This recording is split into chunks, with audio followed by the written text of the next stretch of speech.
Where are you? There you are.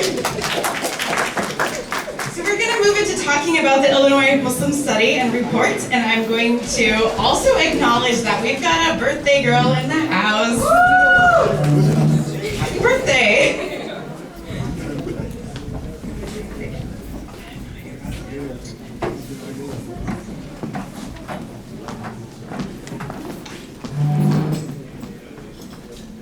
Okay, Assalamualaikum everyone, my name is Nadia Shahzad.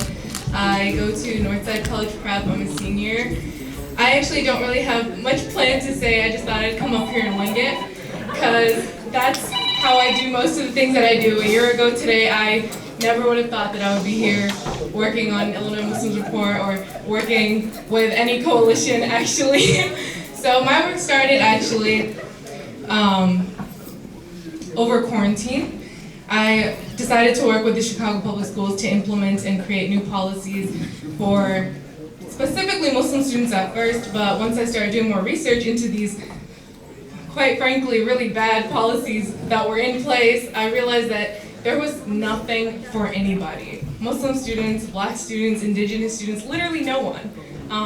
So that was kind of where the bulk of my work began. But truthfully, it started a really long time ago.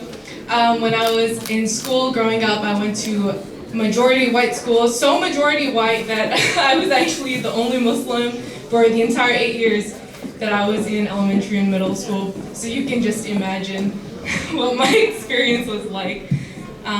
So I actually started working with the Chicago Public Schools to really highlight these disparities that we are all going through collectively. It's not just a Muslim struggle.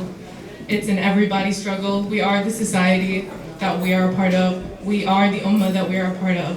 And that's how I met Dilara, because I thought that this coalition was the greatest thing. It really aligned with all of my values. And the Illinois Muslims Report was one of the most incredible things that I had ever heard about. We have been here for so long as Muslims, and we do not get the respect that we deserve. We are not understood, sometimes purposefully. And this is an opportunity for us to show them that we are here and we're not backing down. If you're not going to help us, we'll just do it ourselves. So, thank you.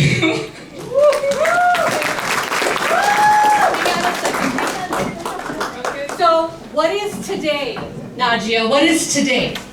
My birthday. Can everyone wish her a happy birthday? And I asked her over the week, she said, it's my birthday on Saturday. And I said, are you sure you want to come here on your birthday? She said, oh my God, I've been waiting for this day for months. And I said, okay, but why?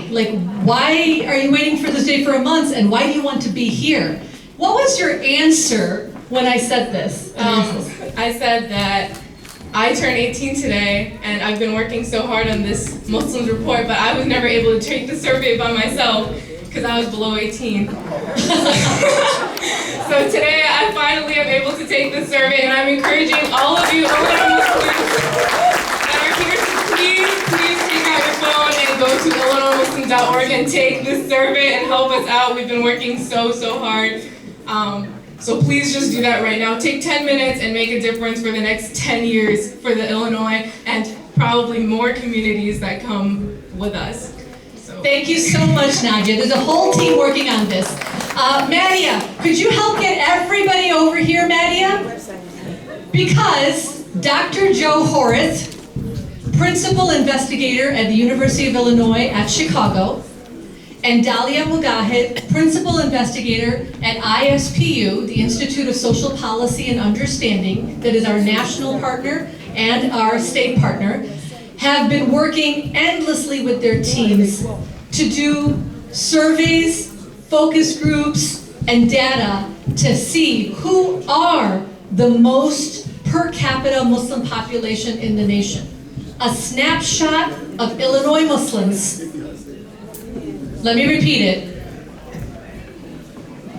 A snapshot of Illinois Muslims is a snapshot of America's Muslims. Will you please help me welcome preliminary reports that will give us a teaser into what is to come if we get as many people as we can to fill out IllinoisMuslims.org, they can go right now, IllinoisMuslims.org, text it to all your friends. Dr. Joe Horace is going to give us preliminary data. Will you help me welcome Dr. Joe Horace?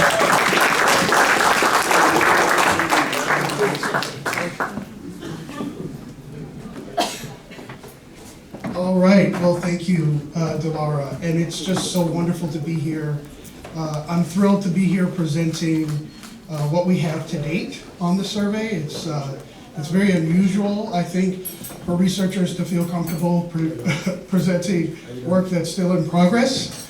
But we know how important this is, and we know how important it would be for this community to hear a little bit about what this survey is about again. I know we've been talking about it for some time. So we're going to be talking about the Illinois Muslims Report, and I think the other slide had on it the title, Demographics, Needs, and you can go back to that, Assets. And that's really important. I think, this is not just about me saying, I want to do a study of the Muslim community. This is Delara and I having a conversation a couple years ago where this seed was already there and the understanding of its value was there. And it wasn't going to just be this thing where we say, well, gosh, the Muslim community needs this, needs that. What does the Muslim community have also? That's really important. So that's a part of this. And also the questions here today are not just me and my colleagues coming up with these questions. These questions are the product of input from many partners in the room and others around involved in the project. So these are your questions as well. So far, what are we seeing in terms of response rate? Gender and race, we're seeing 60% Asian American, Arab American, African American, 6% white, and 2% Hispanic, and so on. You see those numbers there. I'll just point out, I think, you can see here where we might need to boost response rates from certain subsets of this community, particularly African American community. I think we could see a great opportunity to get more responses from there. And then the 18 to 25 age demographic as well. This is, again, preliminary results that are based on where we are, at least the time we prepared this presentation. It was 1,100 responses. And I guess we're going to have 1,101 when Nadia completes it. Najia, I'm sorry, completes the survey. So thank you. But a part of what we want you all to take away from this is thinking about how you can help promote participation in the survey, especially among the demographic groups. You see Cook County response rate 40%, DuPage 28, Will 10, Sangamon 5, and so on. And so we're actually looking pretty good, I think, distributionally in proportion to what we know or what we might have estimates about the Muslim community in the state. So this is great. So some of the questions that we ask about, and this is the part that's tricky. So if we have 1,100 surveys and our target is to be at least 2,000, it's possible we could get close to another 1,000. We hope, we want to have at least that many. And so me putting up a number here could change a little bit. But so far from the group, we're seeing some hints, some clues as to some of the things that might be important. So financial was one of them, with 27% responding that they had been worried about paying their bills at some point. And mental health, this one is really telling, really important. 39% of the preliminary sample experienced mental health symptoms that have affected their health, work, and relationships. And that's a self-reported thing. So people are feeling comfortable enough in filling out this survey to share that information with us. That's really important. But of those 39%, 26% said only 26% said they had seen a mental health professional. So we're seeing that folks are not seeking mental health, not accessing, for whatever reason. We don't know the reasons yet. That's the kind of thing we might get into in the focus group. The mental health services. Discrimination, maybe this isn't a surprise, but we need to document this, right? This kind of thing. Most respondents report some frequency of religious discrimination. 56%. Next slide. Bullying. Another issue that has gotten more and more attention, especially for our young people and our children. Roughly 1/3 of families report a child who experienced bullying at school. And this is a serious problem, as we know how bullying, the cumulative effect, can impact a child's development and just safety within a school. Charity, again, maybe not a surprise statistic here, 91%. This is a very charitable community and a very charitable population. So have given to a faith cause or institution over the past 12 months. Nearly half have contributed 1,000 or more, and 12%, this is just fantastic, have contributed 12,000 or more, 10,000 or more, sorry, indicating those who have more to give are stepping up and doing that. Civic engagement, 94% are registered voters. I'm just going to pause on this.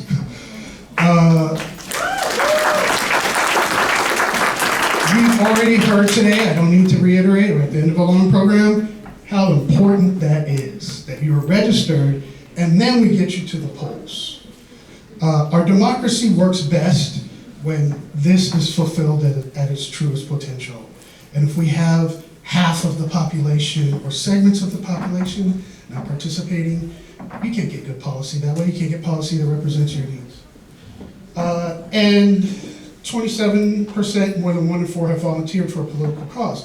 Civic engagement is about so much more than voting. I'm the director of the Institute for Policy and Civic Engagement at UIC. Our voting is actually just a little fraction of what we focus on. There's so much more that's important in our democracy. So, last thing, well, I can't remember if this is the last slide, I think it is, but the last thing I want to say is, please help us spread the word. Take the survey yourself. If you haven't, you can find it on the IMCC website. Please share it with people who you know, and through your networks, talk to your leaders, talk to anyone, especially young people, to try to get them. The more and the more robust participation we have, the better the state will be.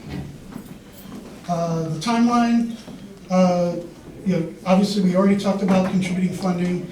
Recruiting focus group participants. I alluded a little bit to, when we have these statistics on the screen, they're just a number. We can't say a lot about, well, why? Or how does that actually play out? And that's the kind of thing you can learn in a focus group. So once we have the survey results, we'll be able to then hone in on specific subtopics that we want to ask people in a discussion. And you can learn more depth and richness that goes along with that statistic in those focus groups. And then we're going to share the final results in the spring of 2022. So I just want to say, if you go to the next slide just to make sure I haven't forgotten anything. I'm good. I just want to say, reiterate, you all have heard from elected officials, you've heard from Delara, you've heard from other leaders, other people who've spoken on how important this is.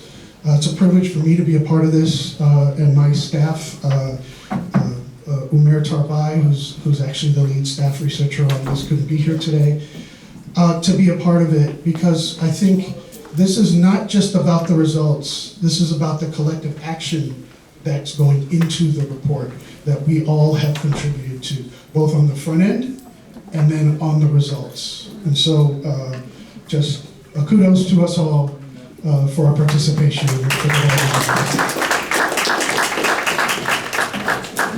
Thank you so much.